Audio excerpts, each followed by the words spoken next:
مسیحی زندگی گزارنے کے رہنما اصول۔ ہمیں اپنے تمام افقی رشتوں میں خدا کی پاکیزگی کی عکاسی کر کے یسوع مسیح کے ساتھ اپنے عمودی تعلق کا مظاہرہ کرنا ہے۔ میں ذکریہ امیر ہوں۔ یسوع مسیح کے عظیم نام میں آپ سب کی سلامتی ہو۔ جب پاکیزگی کی بات آتی ہے تو مجھے ایک بڑی تصویر پیش کرنے دیں تاکہ ہم حقیقت میں سمجھ سکیں کہ جہاں تک ہماری زندگیوں کا تعلق ہے تو بائبل پاکیزگی کے بارے میں کیا تعلیم دیتی ہے۔ اپنے آخری اصول میں ہم نے خدا کی پاکیزگی کو دیکھا۔ پطرس کہتا ہے ہمیں پاک ہونا ہے کیونکہ خدا پاک ہے، تو اس کا کیا مطلب ہے؟ دراصل میرے خیال میں انسان کی حیثیت سے ہمارے نقطہ نظر سے پاکیزگی کے 3 مراحل ہیں۔ مقامی پاکیزگی، اور پاکیزگی دراصل ایک لفظ ہے جس کے معنی ہے مقدس ہونا، پاک ہونا۔ اور جب ہم مسیح پر اپنا ایمان رکھتے ہیں تو مسیح میں ہم میں سے ہر ایک کے لیے مقامی پاکیزگی ہوتی ہے، کیونکہ خدا ہمیں مقدسین کے طور پر دیکھتا ہے۔ نہ صرف تھوڑا بہت مقدس، بلکہ وہ ہمیں مکمل طور پر مقدس سمجھتا ہے۔ اس لیے نہیں کہ ہم نے کیا کیا، بلکہ اس لیے کہ یسوع مسیح نے کیا کیا۔ اس نے خدا کے مقدس بیٹے کے طور پر ہمارے لیے اپنی جان دی۔ یہ مقامی پاکیزگی ہے، لیکن ترقی پسند پاکیزگی بھی ہے۔ اور اس کا سادہ مطلب یہ ہے کہ ایک بار جب ہم یسوع مسیح کو اپنے شخصی نجات دہندہ کے طور پر جانتے ہیں تو پھر ہمیں اس کاریگری کے مطابق زندگی گزارنی ہے جو خدا نے ہماری زندگیوں کے لیے بنائی ہے۔ تو ہمیں اس کام کو پورا کرنا ہوتا ہے جو خدا نے ہماری زندگیوں کے لیے بنایا ہے۔ ہمیں یسوع مسیح کے لیے زندگی گزارنی ہے۔ ہمیں زیادہ سے زیادہ یسوع مسیح کی طرح ہونا ہے، اس لمحے تک جب وہ ایک جھلک میں آئے گا اور ہمیں اپنے ساتھ اپنی موجودگی میں لے جائے گا۔ ہم مکمل طور پر پاک ہو جائیں گے۔ کامل پاکیزگی، ہم اس کی طرح ہوں گے کیونکہ ہم اسے ویسے ہی دیکھیں گے جیسے وہ ہے۔ لیکن ہم یہاں عبرانیوں اور بائبل کے زیادہ تر حصوں میں جس چیز سے نمٹ رہے ہیں وہ ترقی پسندانہ پاکیزگی ہے۔ خاص طور پر ان خطوط میں جو کلیسیاؤں کو لکھے گئے تھے، ہمیں زیادہ سے زیادہ یسوع مسیح کی طرح ہونا ہے۔ اور اس خاص حوالہ میں ہمارے پاس وہ 5 طریقے ہیں جن سے ہم زیادہ سے زیادہ یسوع مسیح کی طرح ہو سکتے ہیں۔ اور ایک بار پھر جیسا کہ میں نے کہا، یہ ترقی پسندانہ پاکیزگی ہے۔ اور پہلا تصور ایسا ہے جس سے ہمیں بالکل حیران نہیں ہونا چاہیے، یعنی محبت ایک بہت ہی ذاتی رشتہ، سطحی تعلق پر ہے۔ ہم عبرانیوں 13 باب اور اس کی پہلی آیت میں جو پڑھتے ہیں وہ ایک نصیحت ہے، برادرانہ محبت قائم رہے۔ اور یہاں جس لفظ کا ترجمہ برادرانہ محبت ہے وہ فلاڈیلفیا ہے، لیکن مجھے یقین ہے کہ اگر مسیحی معیاری بائبل کے مترجمین مستقل مزاج ہوتے تو وہ کہتے بھائی چارے اور بہن کی محبت قائم رہے، کیونکہ یہ عام ہے۔ در حقیقت ایک اور اقتباس میں وہ دراصل اس کا ترجمہ اس طرح کرتے ہیں، رومیو 12 باب اور اس کی 10ویں آیت میں، برادرانہ محبت سے آپس میں ایک دوسرے کو پیار کرو، عزت کے روح سے ایک دوسرے کو بہتر سمجھو۔ اور اس عبارت میں وہ اسی یونانی لفظ کا استعمال کرتا ہے۔ پولس اسی یونانی لفظ فلاڈیلفیا کا استعمال کرتا ہے جس کا ترجمہ برادرانہ محبت کیا گیا ہے۔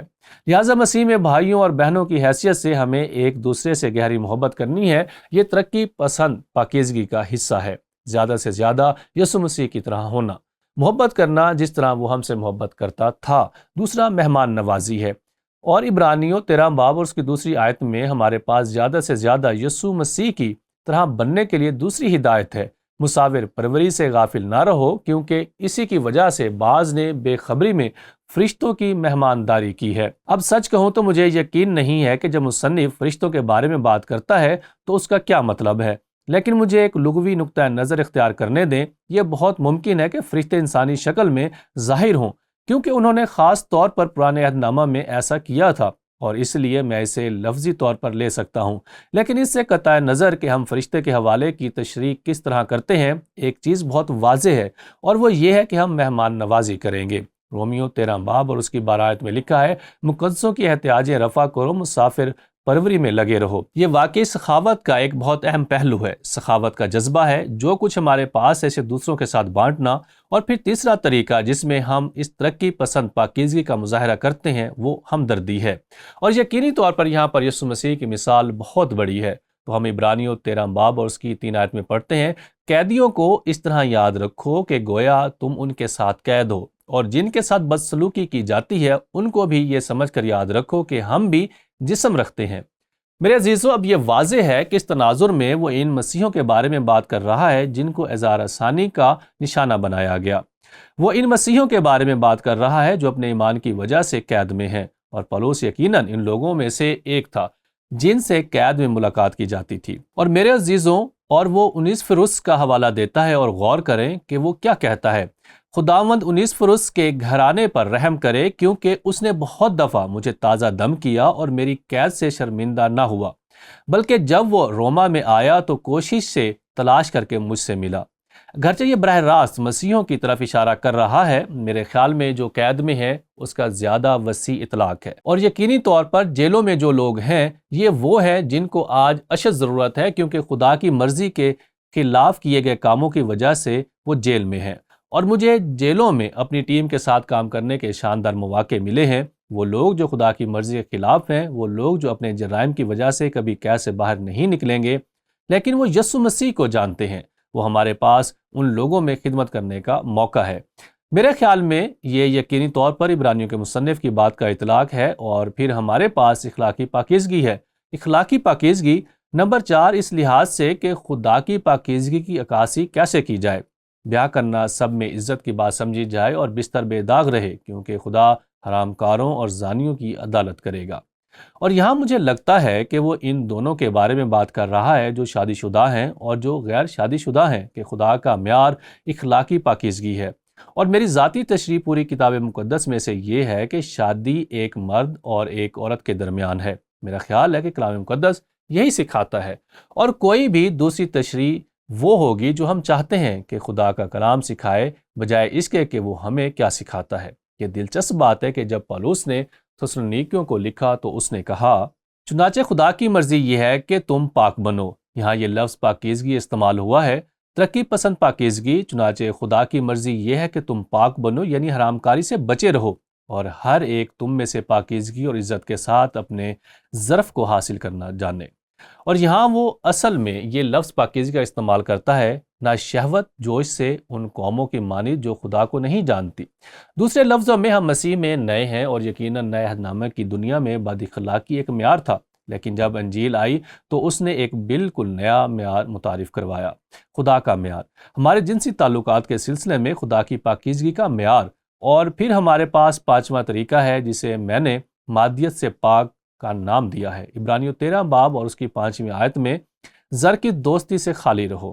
اب ایک بار پھر یہ نہیں کہتا کہ زر سے خالی رہو، کیونکہ دنیا کی زیادہ تر ثقافتوں میں یہ ہمارے لیے ممکن نہیں ہوگا۔ یہ پیسے سے محبت ہے، اور پیسہ رکھنے اور پیسے سے محبت کرنے کے درمیان فرق ہے۔ وہ کہتا ہے، اور جو تمہارے پاس ہے اسی میں کنایت کرو، کیونکہ اس نے خود فرمایا کہ میں تجھ سے ہرگز دستبردار نہ ہوں گا اور کبھی تجھے نہ چھوڑوں گا۔ اب ایک بار پھر ہمیں کتاب مقدس کے پورے سیاق و سباق کو دیکھنے کی ضرورت ہے۔ بائبل یہ نہیں سکھاتی کہ پیسہ کمانا غلط ہے۔ در حقیقت آپ کے پاس صحیفوں میں ایسے لوگوں کی بہت سی مثالیں موجود ہیں جن کے پاس بہت پیسہ تھا۔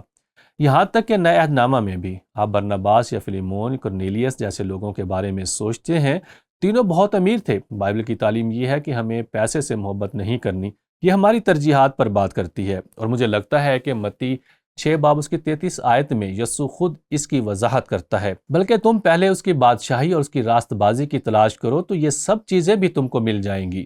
مادی چیزیں غلط نہیں ہیں، غلط اس وقت ہوتا ہے جب وہ ہماری ترجیح بن جاتی ہیں، اور جب وہ ہماری ترجیح بن جاتی ہیں تو خدا کے لیے ہماری محبت کم ہو جاتی ہے، پھر ہم پیسے سے محبت کرنا شروع کر دیتے ہیں، اور یہ خدا کی مرضی کے خلاف ہے۔ غور و فکر اور سوال کا جواب، آپ جانتے ہیں کہ جب آپ ان 5 صفات کے بارے میں سوچتے ہیں جو عبرانیوں کے آخر میں یہاں بیان کی گئی ہیں، کہ عبرانیوں کی کتاب میں کوئی اشارہ ہے جو مصنف ان ایمانداروں کے لیے ان 5 خصوصیات کو اجاگر کر رہا ہے؟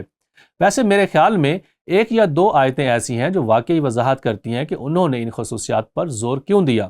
اگر آپ 5ویں باب پر واپس جائیں اور آیت 12 سے دیکھیں، وقت کے خیال سے تو تمہیں استاد ہونا چاہیے تھا، مگر اب اس بات کی حاجت ہے کہ کوئی شخص خدا کے کلام کے ابتدائی اصول تمہیں پھر سکھائے۔